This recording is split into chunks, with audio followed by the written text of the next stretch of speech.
One, I'm standing up here, but I don't really have a presentation so much. This is more me to hear what y'all would like to see as far as the rule procedure, the guidelines, how things are being applied, changes we'd like to see made. So I have pulled up here, should have pulled up here. The rules, procedure, guidelines, we can go through them if we'd like, or if you have anything that you want to present to me, feel free to just holler at me. So this is really just to serve you to see if we're okay with the way that things are, if we want to see changes made. John, would you, I'll jump out here. Yeah. Would you talk about economic hardship under the rules? Just verbalize what that definition is to you, means to you. It is kind of necessarily vague because circumstances are going to differ from person to person. And it has to mean more than just, it's going to be more expensive to replace everything with vinyl siding versus keeping, the original materials. Just because it's more expensive, that's not economic hardship. But I think, one example could be if a building is damaged and it's damaged in a way where it's going to cost more to repair it than the building itself is going to be worth what it's repaired. Obviously, that would be a massive economic hardship for us to require someone to repair the building. And in that instance, it would be appropriate to allow them to demolish it. So an example might be he would pull a recent comparable sale and factor in what he paid for the property. Yes. And factor in what it's going to cost him. Correct. And keep in mind, the burden is on the applicant to prove that there is an economic hardship to you. So just saying it's more expensive is not particularly good proof. But if they could show that it's wildly more expensive and they're never going to be able to make the money back that they have to put into it, that might be a consideration for economic hardship.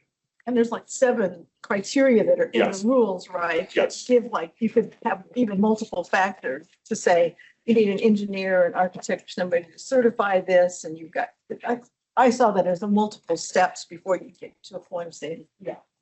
Yes. But when you talk about comparable sales, Jeff, I think that you would have to consider comparable sales of similar to historic structures, not just something in the general In the neighborhood, district. Yeah. because typically around the country, property in historic districts has greater value than outside. It adds value that's not readily apparent. And so that would be an important factor. So when someone buys a house in a historic district, they need to be aware, first off, that they're in the historic district, and also that it has added value because of where it is. Yeah. Yes. That's That's absolutely correct. Yeah. And that would be, well, again, it's on the applicant to prove that. So if they only give you comparable sales that are non-historic houses, well, those aren't particularly comparable. Right. So you wouldn't have to consider this. You can tell them that proof is insufficient. So it really is a very fact-specific determination. It really depends on the specifics of that property and the circumstances around what it is they're trying to do.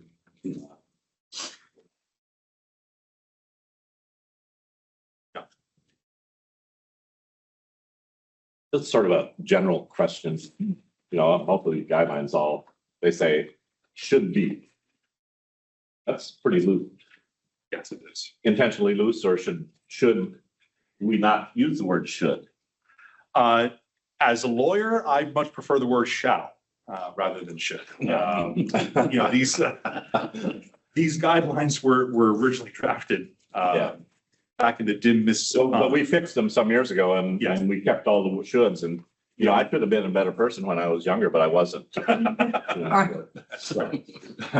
I'll be better now. Yes, I think. I guess that really begs the question: if we do want to do a larger overhaul of the guidelines, then that is definitely one area that I would recommend that we make a change. Just make these much more firm rather than wishy-washy. Now, I'm sure the reasoning at the time that they did that is because the nature of a historic district is every house is unique to itself, And they right? make that clear. Exactly, yes, It's very correct, clear that we respect and we want that, have correct. that variety and, yes. Right, and so it's hard to have proscriptive guidelines that apply across the board when you have such a wide diversity. In such a long District. time. Yes. Now, that might be one reason to recommend if we were to do this, to do a much larger overhaul. Possibly considering multiple districts, you know, like Franklin has many different historic districts, and that way you can have really specific requirements for each district, because all the houses have much more in common with each other. One of the difficulties of ours is because it's such, we only have one district that applies to everything. Yeah. There's a wide range in the types of architecture, the types of building materials. So that might be something to consider if we did want to have there be multiple historic districts. We could have them be much more tailored to the particular houses in each district. I listened to one of the conference things and it was about the creation and guidelines. And it was talking about the guidelines were only that guidelines as opposed to a standard, which was a requirement. And there was discussions on similar things about in certain instances of major metropolitan areas where they had multiple districts or how they went about approving it. And so on one hand, when I read this, coming new to it, I was like, well, if this was intended for a layperson, it's intended for someone who lives in the district or is contemplating purchasing something. It's pretty clear what the intent is. And I thought it gave the commission sufficient flexibility to consider their circumstances. I got a little bit confused again, like on your question for economic hardship. Well, how do you define that? And then finally I saw it in rules and procedures, and yet I'm okay with that. But maybe it just needs a footnote in here to say, for the details, go to rules and procedures, because it's kind of a lengthy section. And I don't know that it needs to be in the guidelines, which are more about what we want them to do. Right. But I think that's a clarification too, to say what's our intent. If it's to be a guideline to say here, Mr. or Mrs. Citizen, here's what is expected of you, and this is how we're going to evaluate it. And then we rely upon the standards from the Department of Interior. That to me was a nuance that was important. Yes. That definitely is another recommendation I would have if we do a larger overhaul of the guidelines, that we pull in a lot more of the Secretary of Interior standards that would be have it track much more closely.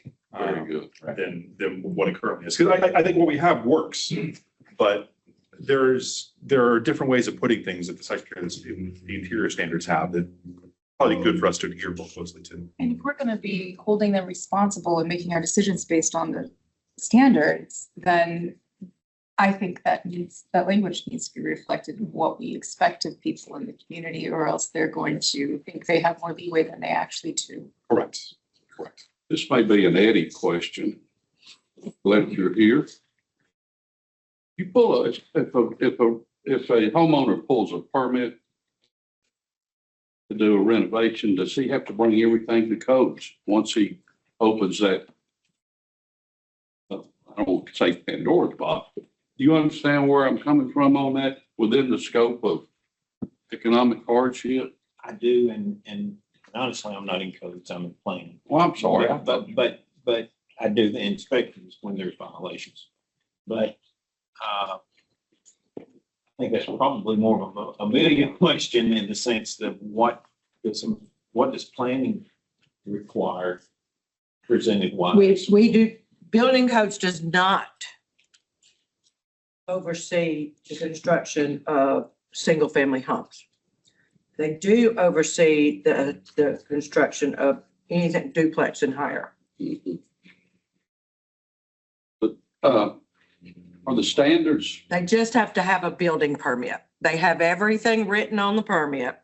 They have a building permit. They do inspections. Yeah, I was gonna say, they have Yeah, to do They do inspections. inspections, but they do not have to, they don't review actual building plans. And this used to be under building and codes because they knew how to look at all that stuff. Mike? Standards is right back there. Hey, bud. How's it going? Good. Hello, party people. Mhm. How's it going? How you doing? I wonder if, the way that I'm assuming that this, district Sign seating. No, no. has to be ratified by the city council. Right. Planning commission, These are all the city council probably. handouts. I believe that's correct. So I wonder if some of this language was written in order to get a vote. It's possible. Well, I don't think we're under planning commission Probably give it anymore, up Jim. I think it's 100 just council. I didn't know. Not under, but when they established the historic district. Okay. Okay, I didn't know that. Planning and then to, If we decide to move forward on modification, yeah. it just goes to council, right? Goes. That goes to council. I think that's right. I don't think it goes through planning commission. Matthews said, Yeah, I don't know. Ben, Yeah, I just gave one. But then do you know if the historic commission wants to establish a new historic district or change the districts? It just goes to council. I don't think it goes to planning commission, right? Hang on. My understanding is it goes to council. I don't think it goes to. That was our understanding when we first looked at it.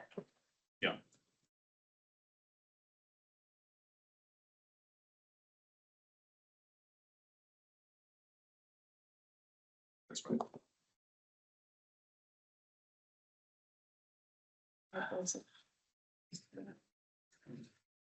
Well, to the discussion we were having there about intent, I mean, we do under spirit of enforcement in the guidelines. Where are you, Cindy? I'm on Which one? page 4 of the Guidelines? guidelines, yeah.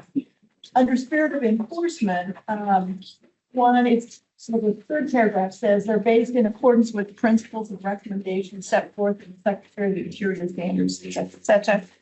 So I think we have that to rely upon, or that's the way I looked upon it. And then above that is another paragraph that says there has been established a reference area for the rehabilitation of older structures in the library for everyone's reuse, and some which includes the standards. It should. It should, and they're available online. Yeah. Well, maybe that's something we should check. Feel bad. And then there's the further sentence, which I did have some question about. It says also the commission will provide as much guidance on new design, I thought that's purposeful to say new design, as possible through donated time of commission members and city staff. So my thought is, well, what's the scope of this? How involved is it? I'm not adverse to being involved. I would much rather have a conversation with a homeowner about what's your intent on your windows, for instance, as opposed to waiting until the big meeting and then trying to hash it out. But I don't know what the scope of that is, or what we're allowed to do. I think we're allowed to do kind of, well, under the Open Meetings Act, any one of you individually can meet with any homeowner and tell them whatever you want to. If multiple of you meet with a homeowner, that becomes problematic. Is that only the quorum? Or is No. there a magic number? No, just two or more. 2 or more. So 2 of us couldn't go to view XYZ property and have a conversation about, just tell us what you plan on doing, blah, blah, blah, blah, blah. Let's see the conditions. You'd have to do it sequentially and not talk about it. You have to be extremely careful what you talk about. I would advise strongly that you don't do that. Probably the better course of action would be if someone did want to build a new building in that historic district or do a massive renovation or redesign of the building. The best course of action to take advantage of this would be for them to submit an application through Amelia. But rather than it being all of you voting on a certificate of appropriateness, they could just present their ideas and have it be a discussion. First, Sorry. that first, like a first run through I think so, yeah. before any votes are done. I think so. And, you know, we can treat it sort of akin to the joint conceptual workshop between planning commission and city council. We just instituted this past fall. Right. We're basically a way for developers to get in front of the decision makers very early on and just kind of get a temperature read on where they would like things to go. But there's no vote that happens. That's probably what this would be like. If I was going to build a new house in the district and I want to take advantage of this, Is this only applicable to new then? it doesn't have to be. I mean, it does say new design, but I think if someone has a substantial project they're doing where they're gonna be changing windows and the front fascia and the roof pitch and 3 or 4 other things, that would be appropriate for them to perhaps come before the commission and say, here's what I'm looking at doing. What do you think? And then we can just have a discussion about it. No vote necessarily, but just telling them, if we were presented with a project that had these things, we'd be in favor of it. If you have those things, we probably wouldn't be. Yeah. And I'm sure some of that happens when they bring you an application. You probably, I determine whether it is administrative approval. But it would be someone who's not like, gotta have it last week. Because everybody that comes in gotta have it last week. Yeah. So prolonging them one more, but if it's a huge project, like I know Thomas Jennings is gonna come through again soon. And, probably, it'd be good to have a pre-meeting, a pre-architectural meeting that everybody, that you can discuss the products they're talking about using and what you would want to see. And then when you go to the meeting, you'd have a better understanding of what they're doing. Or they can just get up there and talk to you and tell you what it is they're planning to do. Franklin has a architectural committee that serves as a, You know how many are on that? seemed like there were three. I mean, I attended one of their historic zoning meetings after I was elected chair. And it seemed like it was a committee of three that met. Were they members Yes, they were. and they were selected? Okay. They were commissioners and it had to be in a public forum and they, I don't want to say screened the proposed improvements, but hey, here's what I want to do. What do you think? Here's my beginning drawing on a napkin. Yeah, Kind of like a pre-application meeting. But then it gives, all of you commissioners a chance to tell them, here are the things we really care about, but, if you do these things, we'd be fine with that. And let them know where to really focus their efforts, that'd be something, it could be valuable to an applicant. I should Now, of know. course, it requires the applicants to be aware of this and take advantage of it, but. Yeah. I should know the answer to this, and I apologize. I don't, but I suspect that we're gonna have some downtown residents that are gonna be interested in considering adding home generators. We don't have any jurisdiction over that, right? Yes, you do. They're in the public view. If they're in the public view.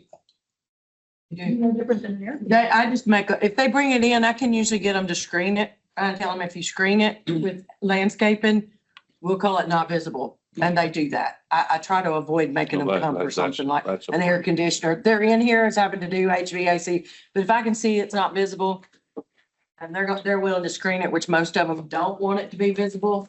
I haven't had a problem getting them to screen it. Usually most Mixing them. people want. Yeah, they do. They don't want Yeah, they're replacing or they need an additional one that they've added on to the house. Of course, screening with landscaping is temporary. I mean, the next owner could come in and cut it all down and then that thing becomes visible. And so then somebody from codes has to go take a look at it and Codes wouldn't enforce that. they don't. And then the second question is, the way the guidelines are, you have a historic structure, but the only part of it that's historic is visible from the street. Well, now if I own George Washington's house and I wanted to put on 1,000-foot addition on the back side of it, and it's not visible from the street, is that house still historic? I'd say no. And I think that's probably something that we should look at in the guideline, because I think that's not really the intent of this National Historic Preservation Act and the Secretary of Standards. I've watched a lot of webinars where they have done additions on them and they look a lot more modern than what's going on in the building. And I was That's shocked. the intent. That's on purpose. Yeah, it's not supposed to They have match. to be an Right, they have to show articulation that it's of- yeah. not historic. Yeah, I'm not saying not to do an addition, but I'm just saying some are tasteful, but if you change, and we have approved changes in roof lines, and that alters the historic character of the house. Yep. And what I would suggest is that if we were to go back and revisit the nomination and then go back and look at all these buildings, we're gonna lose a fair number of houses that were once upon a time considered historic. We just had the survey done. We only lost one, All right. 444 West College. Looking at me for. By a long shot. Yeah, not even close. But I certainly take your point. We need to be careful in the way that we do that, because if it's not visible from the public right of way, the argument would certainly be that it doesn't affect the city at large. But you're right, they are diminishing the historic character of the house by doing that. And you're just assuming that the public right of way is on the street, it might be an airplane. That's fair. Well, and part of it too, maybe, Yeah. why it's on the National Register is because it's George Washington's house as opposed to its Well, that's- architectural significance. And you may have a different viewpoint of what historic and has to Yeah. be preserved versus is the fine example of, you know, Gothic. Well, then, the other consideration is something may be visible from the public right of way in the wintertime, but not in the summertime, depending on the leaves. And so, how we define visible from public right of way could potentially change depending on the season. And that's why I would say that landscaping doesn't count as a, Well, so one thing we We don't regulate landscaping. right? You know, I try to make the best judgment call I can on that Yeah. without bringing somebody before y'all for an air conditioner. One thing that we could, it might be a bit extreme to require this for a generator or something, but Yeah, in the planning commission context, we do at times require someone to sign an agreement with the city that is recorded on the property, so runs with the land, that they will maintain certain things. Yeah. So it could be the screening or the landscaping or something like that. We could consider making that requirement if it's something that we think would be a real issue in the historic zone. I would not advise doing that just for a generator, but Right. if it's a large HVAC unit or something, then that might be a consideration, because then that would bind future homeowners. That's a good point. And we certainly could look at something like that. And that could be something of discussion. So if someone presents it and say, do this if, Right. not necessarily Exactly. a requirement, but if you want to do this, then that's. Yes, so in the planning commission context, it's we approve your plan Subject. subject to you signing the plan. And we usually don't have too much issue with that, as long as we're reasonable when we require that. Okay. Now, that does run into some other issues where if there's a lender on the property, if we require the lender to sign it, that can cause issues getting lender's signature, but we're through that.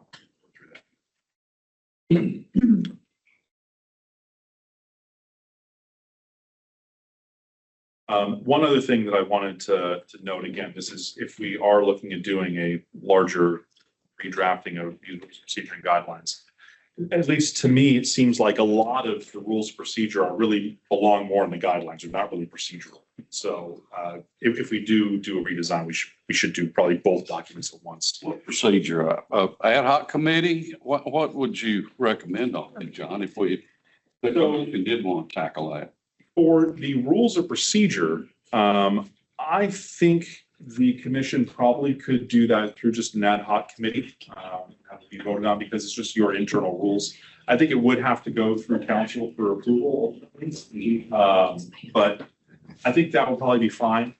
For the guidelines, however, those I believe do have to have some public input. And so it could be an ad hoc committee that includes a few members of the public. Ideally, I would think someone who lives in the historic district, Sure. not on the commission. But just the rules, probably we could. Just the rules of procedure, I think probably could be revised with just an ad hoc committee that makes recommendations to the commission as a whole, voted upon by the commission, then city council would then. I don't think you would, I need to look into it, but I don't believe you'd have to have input from the public on your own internal rules of procedure. It would just be the guidelines themselves that I believe you would.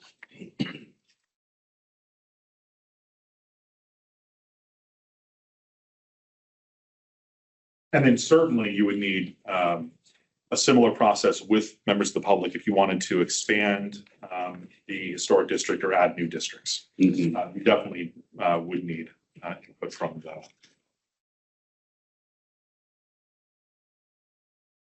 Yeah, those have to be scheduled Yes. at an appropriate time when homeowners are able to attend in a place regionally close to the area of downtown. Correct. Yeah, it's spelled out here in the rules of procedure. They need a committee of property owners for the district. With multiple hearings. And ultimately, right. That's for the guidelines, right? No, that's real. That's if you want to expand the district. I Oh, okay, know yeah, you we're need not talking. to change the guidelines. I think they still have to do meetings. They do. They They do. They have to involve the public. Yeah, no, you definitely need to involve. Homeowners. I don't think you need the 2 public hearings though. You're just changing the guidelines. I don't It's only if think you're so. changing the district itself. But yes, change the guidelines, you would need to involve the public in. So again, I think it would be probably an ad hoc committee of as many members of the commission as you would like, plus at least a few members of the public on that committee as well. General question, since I'm new to this, I mean, how many issues have you faced as a commission where the guidelines were insufficient? I mean, has this been problematic? As they are? We have not been as consistent as I would like us to have been. And John touched on that a minute ago. This maybe are intentionally vague. Give circled around that too. And your membership changes, you have different people on the commission and different opinions will be a reflection of that.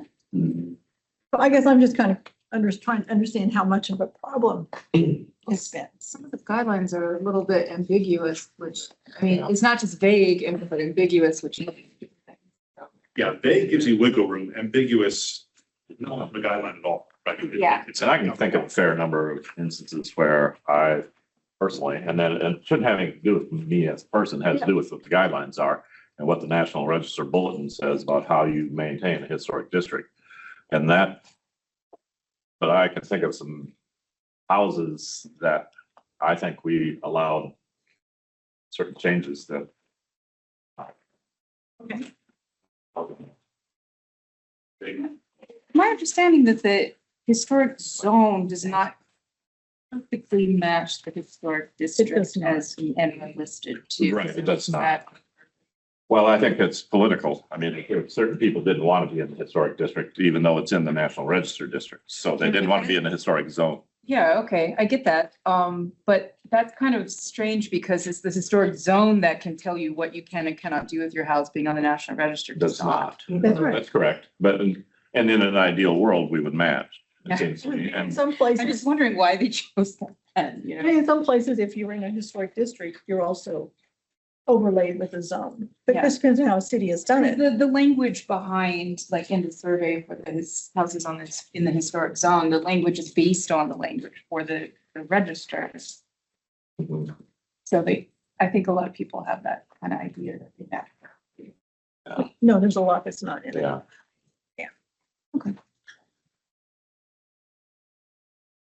I guess to your point, things that have over time right. been not exactly like you might have thought it should have been. I mean, is that a reflection of just the composition of the commission and individual opinion, which is perfectly understandable? And I guess I have a little of that sense myself being new, like the very first meeting, you're like, I haven't met or chatted with anybody. I have a sense of where are you? Well, I think, Thinking wise with preservation, and I don't know what I'm okay to do, Ken, I called them, say, hey, let's have lunch. I want to talk to you about what are your viewpoints on historic preservation? Not deliberate on an Yeah. application, but I just want to get better acquainted. Again, I want to know more about, well, what's your viewpoint? Because otherwise, I feel like we're just sitting there in the meeting and suddenly I'm like, okay, I'm just going to give my opinion, which is fine, Yeah. but I have no idea how anybody else is going to view that.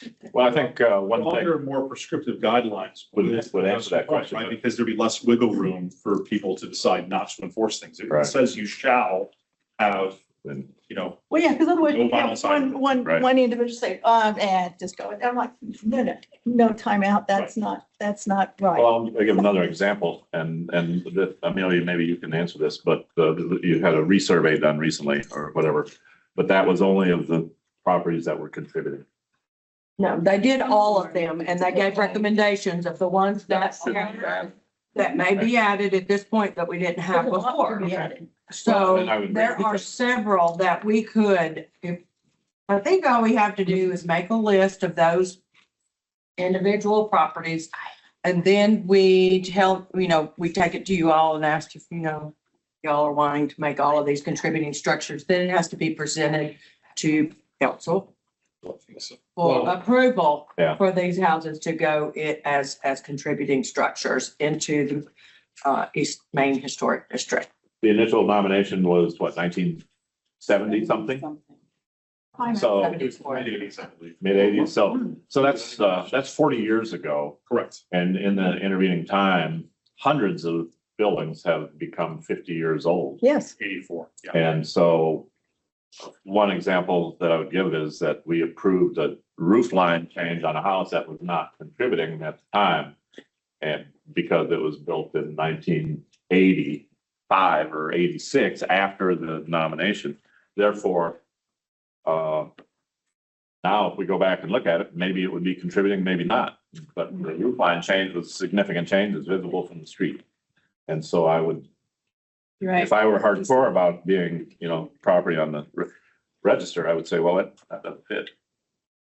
But the other thing I think is, and we get befuddled by property values and those sorts of things. I mean, the whole intent of a historic district is to help maintain a character and a feeling and an association and all of these sort of things that are hard to measure. But property value is not why we keep a historic district, but that's really one of the best arguments for convincing people that they should be in a historic district. protection and enhancement and Yeah. controls of. Right, things. makes me feel better. Yeah, Yeah. I'm part of that. Well, it's reflected in property values too. I think. Yeah. I think it, Yeah, That's what I said. It's I not- it's a good argument Yeah. for, when you go to city council and you gotta make the argument, that's gonna help you. It has a real effect, but it's not the intended purpose, obviously. Yeah. Yeah, he's pointed to as a. People who Well- don't love historic homes should not buy them. That's right. if they don't- And they should understand it's gonna cost money. And if they don't want to expend the funds necessary to restore the house, they should not buy them. Exactly.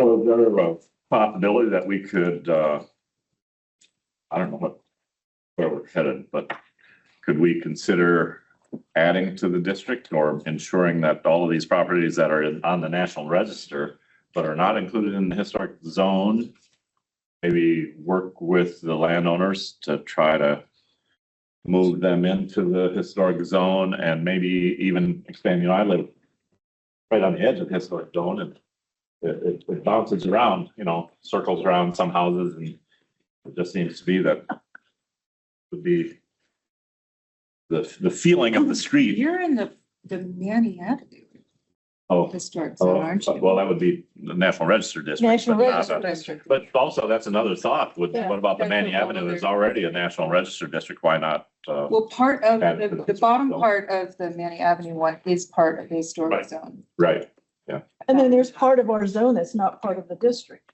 yes. well, the options of expanding or adding districts are either our idea or the homeowners' ideas. And I think this needs to be a grassroots if, That's certainly we the need to best, swim upstream. Right. If the homeowners are not going to support it. it's certainly the best practice if you can get the homeowners on Yeah. board. However, Matthew, am I correct? You don't need the consent of the homeowner to rezone. No. It's only for annexation. So you don't have to have 100% consent. I agree. Now, it certainly is the best practice and also, we live in a political world and politically it'd be much easier to get. I believe when Emily Huffer spoke with us last summer, she said the threshold for Franklin was 50% plus one. And you're in a historic district. I think one of the other things to consider in an area, when you want to bring something in, if you don't have the homeowners buy into it and you have a lot of rentals, which I think when we were looking at this before, we looked at owner occupied to indicate whether they were rentals or not. But with rentals, you run the risk of that enforcement issue being a long-term, not catastrophe, but some word similar to that, that they will constantly do work without coming to the Historic Zoning Commission because it's rental, they're trying to do it as cheaply as possible and they're not buying into the historic district and the value that it could bring to them. So I think that's just something to consider when looking. Yeah, I at saw that. that list. You generated that for me last summer, I think, Bill. Yes. And there were 17, I believe, on Lytle that were not owner occupied. Does that sound right? Wait, so they're not subject to the good? Pardon? They are. They are. Yes, They, Okay, you're just saying that. they're gonna say they don't follow wanna the do it. They're just not gonna wanna be in it because they're. Oh, no, I believe that. Yeah, it would be that. Landlords. It would be that long-term enforcement issue. They're gonna do work, they're gonna replace windows, doors, siding, Yeah. whatever it is that doesn't meet our guidelines and standards. And then we'll try to enforce it, and it'll be a Yeah. constant battle to do that. So But if you get 50+1% in that area to agree, or I guess the commission agrees, then do they have to then comply even if they're a rental? Yes. Yeah. They would have to, but I think what Ben is getting to is it'll be a constant battle. They don't receive any immunity. Well, just because landlords it's- come and go. Right, Well, yeah. again, if you Yeah, don't very want true. to, Very true. Like our it's not your investment. Well, but you know, another point to consider is if you look here, this black border, this is, Agree with what Mike just said. If they don't wanna be in it anymore, they sell it. Yeah. Yeah, but then again, John. well, what I was gonna say is this black border here is a historic district, right? So this is what is currently within the historic district. Obviously, a large chunk of the Manny National Register District is not within there. Why did we choose to draw the line here versus along here? It might have been because a number of these houses here were opposed to it. And so you could have passed it with 50+1. But if you have a particular area where no one wants to be in it, you could just also draw the border around that area. That is another consideration. You don't have to stick with the original border you propose. Hey, John. Yes. So when I started in 2001, the planning department was actually studying the expansion of the historic zoning district of North Manny Avenue. And at the time, there was opposition to it, pretty strong opposition from the property owners. Now, I think, so I think it ended up going nowhere. Excuse me. But I think there's probably more of a general community support for the historic zoning district. And I think more people see the benefits to it now than they did 25 years ago, I think. Yeah. I think a lot of people saw it as an annoyance that they had to comply with these types of things. But I think more people see it now as a benefit. But just that was explored a long time. I'm not sure it was. Yeah. I'm sure. You know, you remember when we had the Manny Avenue planning project? What was it? It was not even 10 years ago, was it? The roadway. The The North Manny planning. the road project or the land use study? No, it was sort of a workshop where people got together and talked about Manny and also the bottoms. There were a couple of different, Oh, yeah. a couple of The different. North Island study and the historic bottom study? Yeah, both of those, they were pretty recent. And I think at that time of the people who were attending it, there was pretty strong support for doing things that would help maintain the character of those neighborhoods. Yeah, and I think, some people who opposed the expansion of the district up North Manny Avenue are no longer property owners in that area. And so you might not get the same, you might not get the same response today that you did in 2001. But I look at my neighborhood and live. They've sold 4 houses in the last 3 years, I think. Every one of them have been bought by investment companies. Yeah. Every piece of property that goes up for sale today Mhm. is not being bought by a couple who's going to develop that house and build it. That's a false reality if you believe that people are buying these homes and they're going to. No, I get the historical preservation part of it, but they're buying them as investment property. And I mean, the battles that I fight as far as violations are ones where they come in and they say, well, I'm gonna take the wood shutters down and I'm gonna replace them with vinyl. And I'm like, we can't do that. And so they take the shutters down, but they don't replace them. And so it's almost a deteriorating fact of some of the regulations that we do try to impose of what the appearance is. As far as going back to Vine Street and the Manny Avenue area, I don't know how much of that has changed because every one of those properties that goes up for sale, it's not a family buying that house to move into it. It's an investment property. And so we're looking at investment properties now more than you mentioned the financial part of it. There is financial benefit to it, but beyond the financial benefit is for the investor, not for the person who owns that property. And they don't look at it as a historic property. They look at it as how cheaply can I maintain this, keep people in it and make money off of it. And so that's the harsh reality of trying to enforce a lot of what you're wanting to happen. And I think everybody in this room probably agrees with you of what we're trying to accomplish and what we want to happen. But there's also the reality of it as far as who's buying these homes. It's not people coming into the community. It's not always somebody coming into the community wanting to buy into a historic district. Mhm.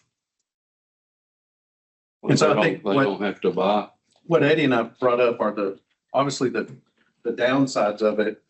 Because I think, anytime you do something, you have to consider all aspects of it, but that can also be, potentially a reason to do it. You may argue, well, because that's happening, if we don't expand this, then we lose it. Yeah. Right? That's the other, maybe it's, that decision eventually would be made by council whether to expand it.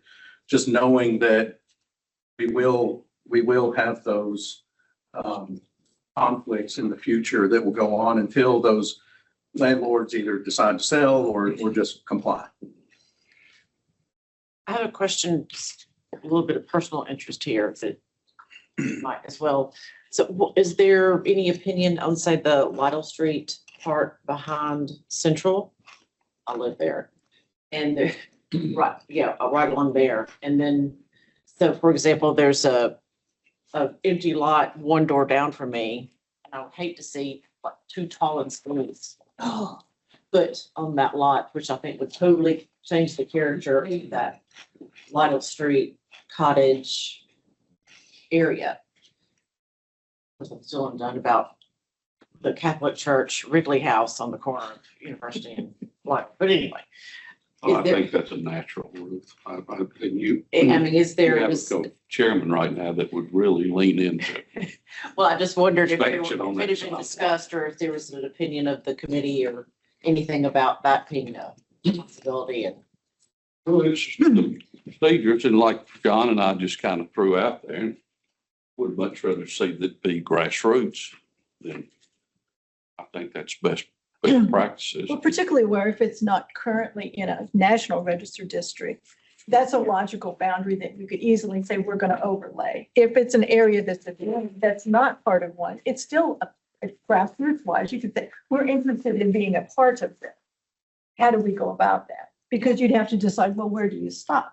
Well, there's a You know? whole cluster, right there across the street from us that's in the zone, but not on the district, in the district. And so You're talking about there's that. like that precedent right across the Exactly. No, I don't, street. there's no objection to it. It's Yeah. just, I think, I think it's harder, when it's not part of the NR district, I know. Not necessarily, though. There's no requirement that we there is no, have our nothing our that's part of districts it. overlay. with Well, Well, I national mean, it's harder to justify. That's true. And where you. Because there's where you some- place the line. In the Manny Avenue district, at the part in like blue that goes back towards Memorial, there's just condos and townhouses and just all over the place being built. And I would hate to see that move over to take up more. I would say if we want Historic to like house. expand, I'm sorry. Sorry, go ahead. If, if we do want to expand the district, I think the best way to do that is to be able to very clearly articulate what is the character of this area that we are adding. And so if all along Lytle, if it's all cottages, they all have the same kind of look and feel to them, we can easily articulate that. This is all one kind of character. It is historic in nature. We want to add that to the district. Even if it's not on the National Register, that's not an impediment. Where you get into more difficulty, I think, is if it's just a mishmash of some duplexes, some cottages, some craftsman style, some plantation style, all mixed together. There's not really one character to that area. It's harder to justify. But if you have a character in a particular area you want to add, and we can easily articulate that, Couldn't agree more. that's That's a much easier thing, I would say. So how do you expand the zone? Like, what are the steps? Sounds to me like you need a survey almost to say. You do. here's- You have to go through the National Park Service with your recommendations for a nomination for that whole, and you have to. No, do no, a no, not for a survey. district, for For a a survey. zone. For the zone. But I think you'd still The want survey to. doesn't have to go through. No, the no, you national- could do a survey Yeah, here yeah. just to say this is the logical integrated So- area that could expand. The Yeah. rules of procedure do kind of spell this out. So the commission can initiate the designation of a district, which would include expansion, by providing the commission with a map showing the boundaries of the proposed district and document stating why historic zoning is being sought, how the area will benefit, why the district would qualify as historic, and what indication they have the property owners in the district desire historic zoning. So now, that doesn't mean you have to have universal consent, but you ideally would want to have some indication that some number of them are in favor. So it needs to come from the property owners. No, it says that the commission may initiate the, or property owner, or group of owners. Or the group of property owners. Yes, could But I have would- options. I would also argue that there doesn't have to be uniformity in the architectural No, they're style. So to say, well, one's craftsman, one's cottage, one's this or that, that does not preclude those being part of a district. No, you're absolutely right. In fact, our district as it currently stands, Yeah, it's it's a mismatch. the guidelines say that the character of the district is that there is no universal character. Right. It is kind of a. And so it seems to me that street, Lytle Street and even beyond, if you go deeper into the neighborhood, you could, looking at those lots on the map, I mean, there's a certain degree of uniformity. And even all the way down Lytle Street to downtown, right out to the courthouse.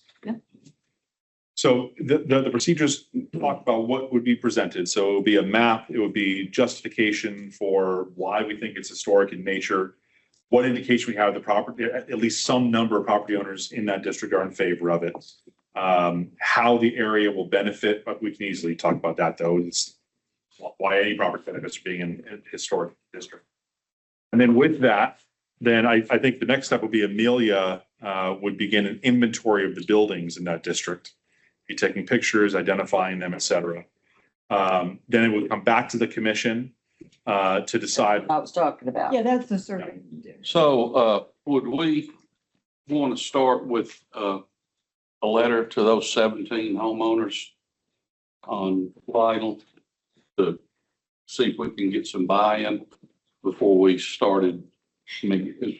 What is this Yeah. group's thoughts on that? Whether it be the Lotto Street area or adding other areas into the historic zone?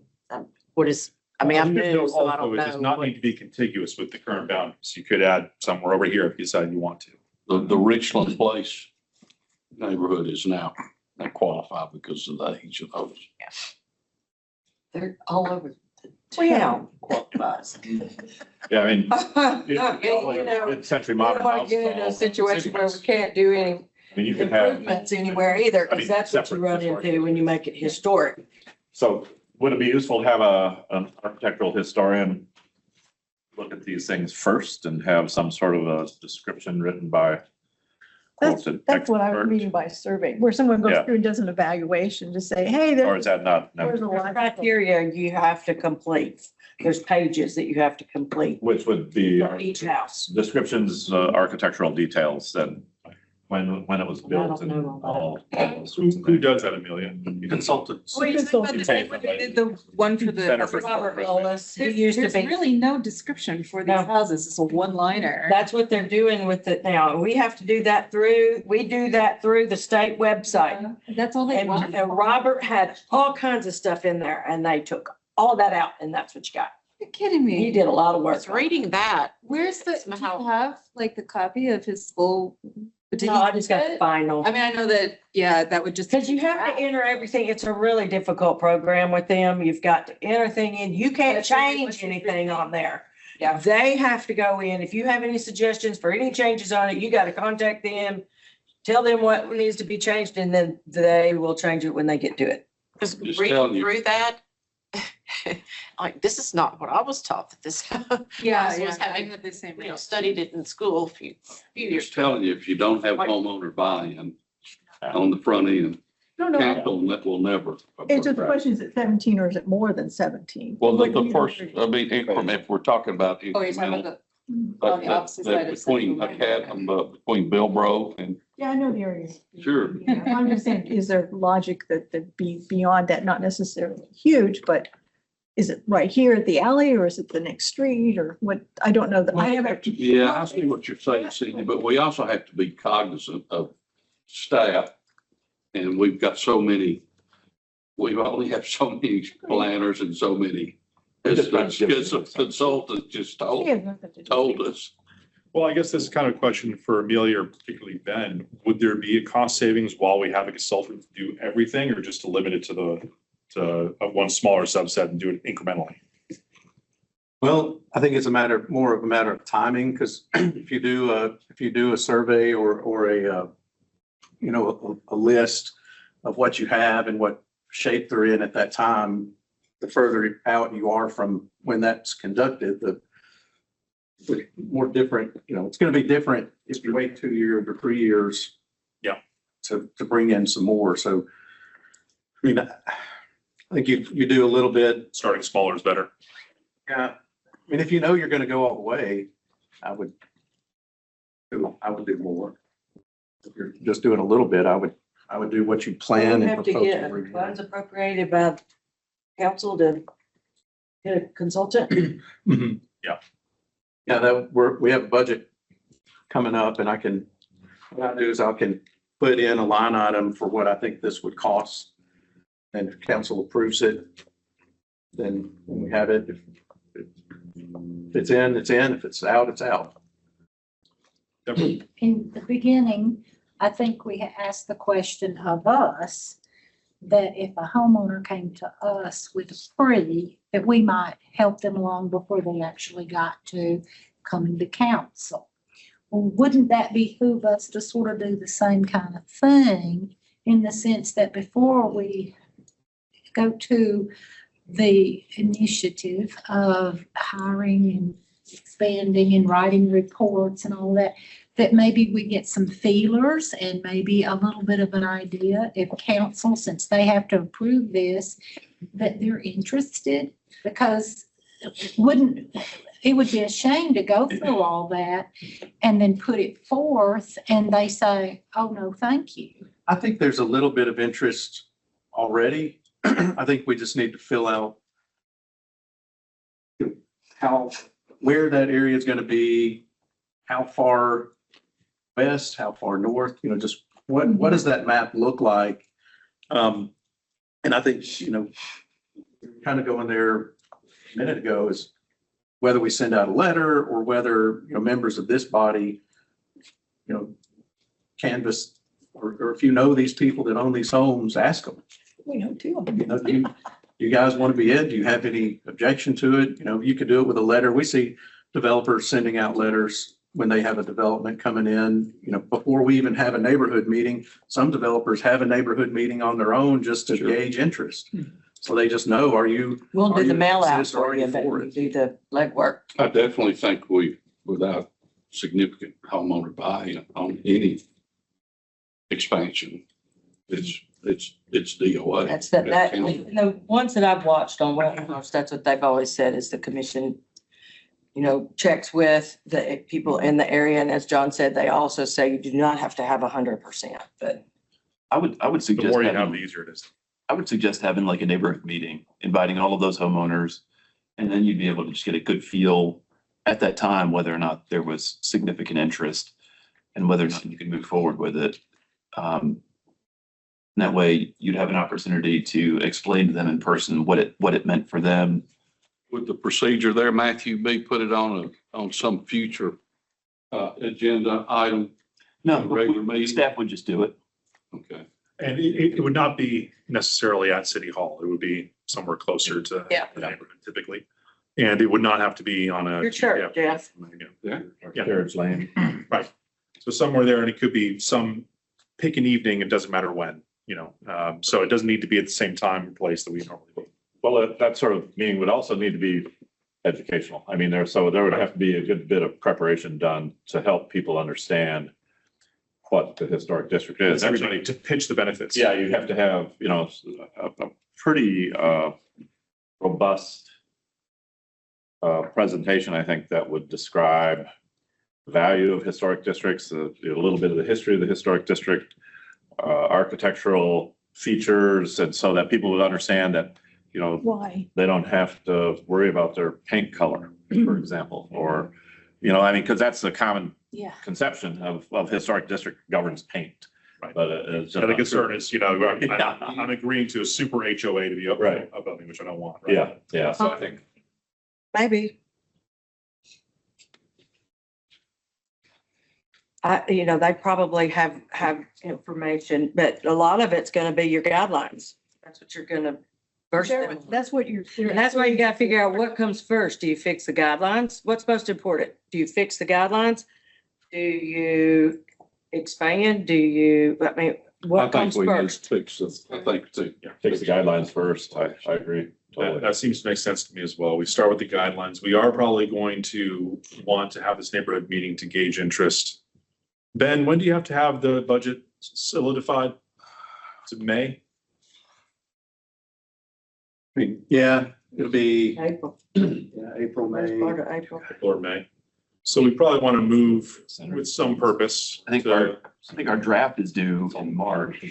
And then I think maybe in late March or early April, we have the meetings with City manager. just Aaron and Darren as our preservation. Aaron and Darren. I need to do it, and I have to. Yeah. So Myself. it might not be realistic for us to We're in develop flux. guidelines We before have just seen two to then gauge interest in whether we want to expand. If we want to try and expand in the next fiscal. Well, year. it's probably gonna fall to the So- next chair to lead the way. I'm saying. But we can at least get the ball. Anything on the Yeah, table. at least we can. As I know.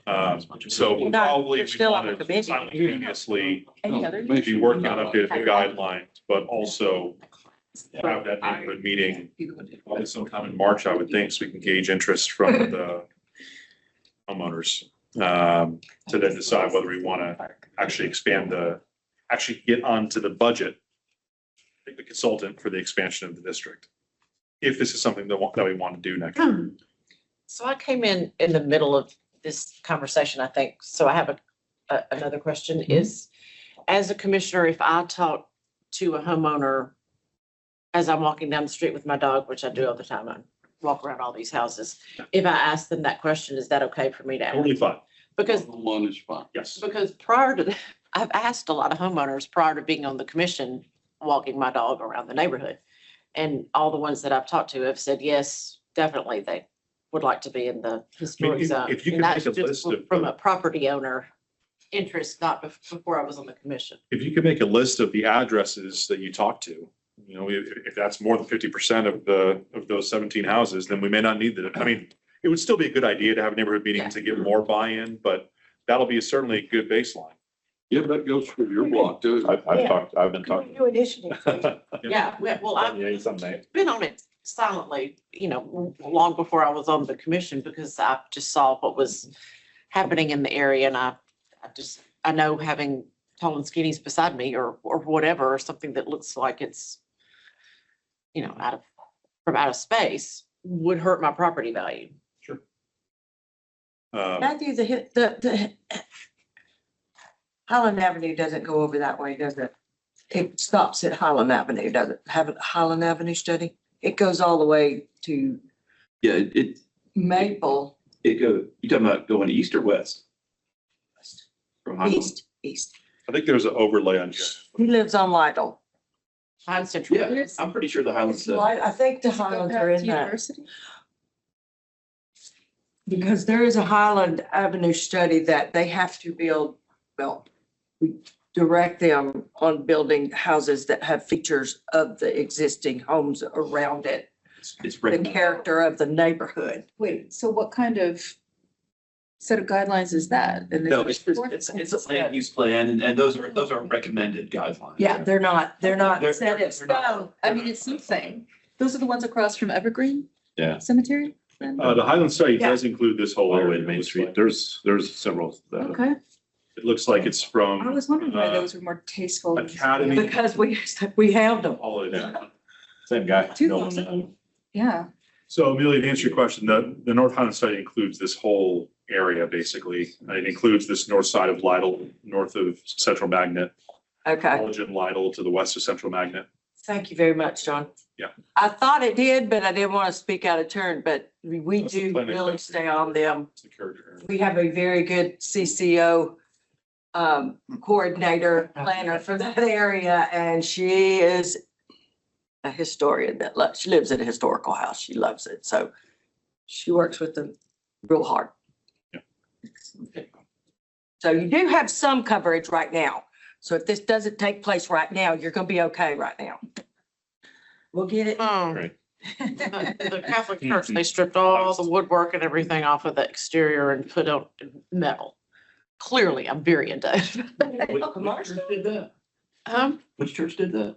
It used to be the Catholic Church. It's on the corner of University and Lytle, so 3 doors down from where I am. But they Good. didn't own One it of the anymore. painted the brick. No, work it hasn't been a way. Catholic church in years. It was the And first original got Catholic the church in, Lights on the Rough- in fence and Murfreesboro. his dog that So barks at you whenever you walk by. uh-huh, They- and it was converted into a house. Members of my husband's family, but you know, it just goes way back. Is that one? So it's the gray one. Yeah. It's now gray Right on the next to the corner of ambulance. University and Yes, Lytle. yes. So they That's it. decided. And they tore every historic thing off of that house. Is this one, 601? Yeah, like I drive by that every day, taking my son to school. Yeah, 300. But there's. 300? Yeah. It's a nice house. What is that? Well, Is that it's. the school? I mean, it's like to a not, from a non-historical. This is Central Magnet right here. We call so it a just coffee north of shop Central or a Magnet. doctor's office Yeah. now. I would have thought it was a business. What is that? Right? When I drive by it, I'm seeing it and I'm like, wow, what is that? They don't have any signs or anything, but it sure does look See? like a. See, and I don't want that to happen with other, because they tore all the gorgeous woodwork off of the outside and changed the doors. They did that addition that's all steel and, They feel better when. which I'm not opposed to modern, but in a historic district, it just isn't a Most of keeping. y'all's are bungalows. Yes, Yeah. they're all built. Yeah. And it used to be in keeping with the rest of the I think street. that's just the neatest street. Oh, yeah. All of them. It's like a movie set, yeah. Yeah. I think So it sounds like, This before it becomes part of the I need zone. to paint your house too. it sounds like for the expansion of the district, we probably should move forward with neighborhood I meeting. need to paint my house. And then we I can, need to be able to sorry, afford it. Ms. Belcher, what's up? I think guidelines for what you Guidelines want. first. Well, if we want to expand the district after we've done the guidelines, Painted. and we want the district to be expanded sometime the next fiscal year, which starts in July 1, we need to have the budget kind of finalized for Mr. Newman by probably mid-March, late March. So I think we need to kind of dual track if you do want to look at expanding the district. We certainly can do the guidelines first and do the expansion of the district next year. That is another possibility. There's no need to move with all deliberate speed, but we, Well, if you've got depends on what the will is. your informal poll that says people are interested under the current guidelines, the issue of whether the guidelines are under revision or not may or may not be a factor for that smaller area. Yeah, they'll have their own guidelines anyway, won't they? Not They Not could. they're necessarily. included They in could. They this could be zone, expanded right? into this zone. You can do either. But they may not want You them. could either create a new district for this new area or just expand the existing district. I'm telling you. And they would have to come up with guidelines for that district. Correct. Now, the guidelines could be largely the same with a few tweaks depending on the particular architecture of the houses, but they don't have to. Oh, Well, that, that, keep yeah, it simple. yeah. Yeah, let's just keep it off there. Yeah, yeah. Sounds good to me. That's fine. I Preaching need to to the expand. I want choir. them to start. Because if it's confusing enough to. So, explain John, to people- procedurally speaking, then, motion at the next commission meeting to, Make a committee. move So y'all could sit 3 people at a time? move to explore expansion. Help me out with some. Yes, I would say probably we could add an item to the agenda to study the expansion of the historic district. And then probably a separate motion to you probably want to appoint the standing committee at that meeting also, but to appoint a standing committee to study and make recommendations for the revision of the rules of procedure Okay. and or the guidelines. You can do Now, both. question. Either or. Can the yes. two individuals who live in there vote on it? Yes. Okay. I don't think that there's any, They have no, yeah, there's what's that word? Recuse. Recuse. yes, correct. There, Financial. I don't believe there would be any pecuniary interest in having a house listed on the historic register. You know, there is the attenuated, it might possibly improve your property value, but that's not a conflict of interest. I don't believe. So, John, they couldn't vote at this meeting. It would have to be like a listed agenda item on the. That's what we're talking about. Yeah. oh, yes, we're not voting today. I'm saying to put on the agenda for next week. Yes, absolutely. So, yeah, and you probably want two motions, one to approve the study of expanding the district and a separate one to appoint a standing committee to study the revision of the rules of procedure and or the guidelines or both or either or, you know, whatever you want to do. And I would recommend you appoint that committee there. If you are looking to expand or to revise the guidelines, then you can appoint the committee, but we will need to probably at another meeting, have members of the public. I would not recommend that right now. Yeah. But If it's just rules of procedure, then it can just be made up of members of the commission. You don't even. and those who might want to volunteer to serve on the expansion committee. Like to. Then, so that will be something that we can table for the March meeting. If you want to expand the guidelines, then you can have a month or so to talk to the people within the district, see if anyone's interested in serving. What are we doing? We're doing asking for a study for the So- expansion of the district, form a committee of volunteers, whoever tells Jeff they want to do it. That'll be for March. So for next week, it's going to be a motion to explore or study the separate motion to form an ad hoc committee to study the revisions, to study and make recommendations regarding the revisions of the rules of procedure. Just rules of procedure.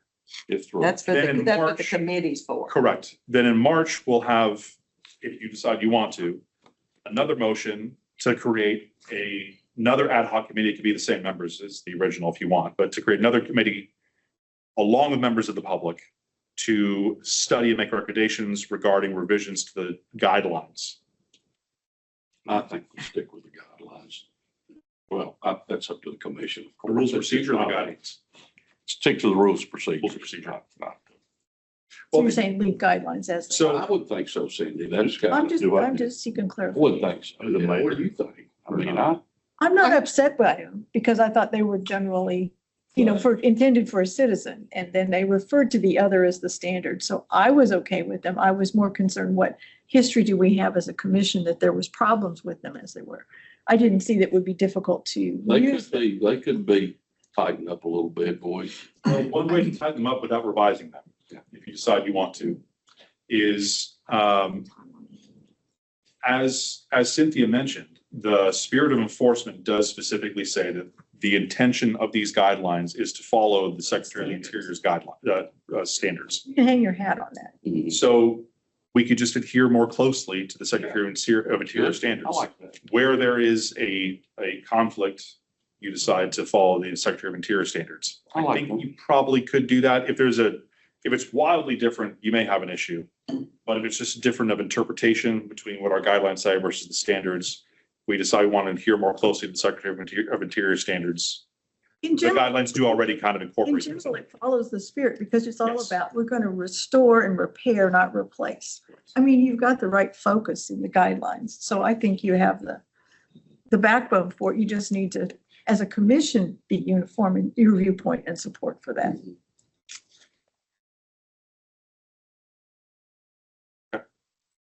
We have a meeting next week. Yep, we do. Wait. Okay. Any other questions, any other items for discussion anyone has? What about, Okay. so we have the guidelines and what about enforcement after the fact? Right. So enforcement after the fact, state law does limit our ability to levy fines. Cities are limited to $50 fines. Okay. Well, if it is a continuing violation, then yes, we can and we have enforced $50 per day fines. For example, for property maintenance issues in the building code side, we absolutely have, and sometimes they can get into tens of thousands of dollars depending on how long them run for. And so that would be our mechanism of enforcement. If someone, I would probably advise that we limit that to particularly egregious violations where if the commission has told someone specifically to do something in the certificate of appropriateness and they ignore the commission, that would be a circumstance where it would be appropriate perhaps to. We have something coming up about that particular item next week. Yes. We did not have any certificate of appropriateness, but we will be having a meeting that we will ask Mr. Chambers to attend. And then what about demolition by neglect next to Davis Market, for example? Which is a building that's being demolished Right. And neglect. just every day. That feels to me like much more of a building codes property maintenance issue. Rather than It is very much talked about when we're talking about the interior secretary's design stuff. It does mention that we can't make them do something. Can we get codes to take a look at it? I think so.